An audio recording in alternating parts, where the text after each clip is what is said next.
Polavaram project ఈరోజు ఇబ్బందుల్లో ఉందంటే ప్రధానమైన కారకులు మీరే అని ఒకటొకటి చెప్పుకుంటూ వస్తాయి. ఎందుకు అని శాంక్షన్ నుంచి ఆ పని ఎగ్జిక్యూషను నిర్వహణ మీరు తీసుకున్నప్పటి నుంచి ఎక్కడే కానీ మాకు తెలిసి మాకు అర్థమై మీకు అవగాహన లోపం కనపడుతుందన్నమాట.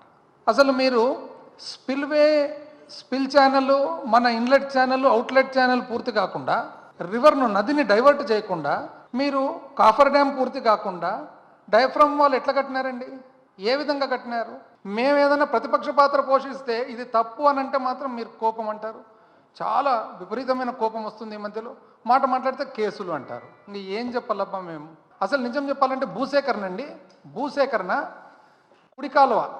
కుడి కాలువకు 2004 నుంచి 2014 మధ్యలో 10,628 ఎకరాలు, 10,628 ఎకరాలు అంటే మొత్తం ఎంత కావాలన్న భూమి 86% 2014 ముందనే భూసేకరణ అయిపోయింది.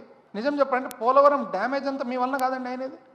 8 సెప్టెంబర్ 2016లో మీరు ఒప్పందం ఏం చేసుకున్నారు?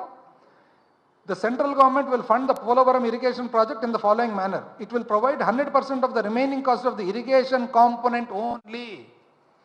ఒక 2000 for the period starting from 1/4/2014, April 2014 తర్వాత జరిగే ఖర్చుకు ఓన్లీ నీటిపారుదలకు మాత్రము సంబంధించిన ఖర్చు అంటే మీరు భూసేకరణ మీద అవసరం ఉంటుంది డబ్బులు అనేది వదిలిపెట్టేసినారు. వైజాగ్ కోర్ పంపించాల్సిన ఏదైతే నీళ్లు, తాగునీళ్ళు, మరి స్టీల్ ప్లాంట్ నీళ్లు మర్చిపోయినారు. మీరు కేవలం ప్రాజెక్టు నిర్వహణ మీ చేతికి దక్కించుకోవాలని చెప్పి చారిత్రక తప్పు చేసి వచ్చి దాన్ని తీసేదానికి మాకు 5 సంవత్సరాలు పట్టింది.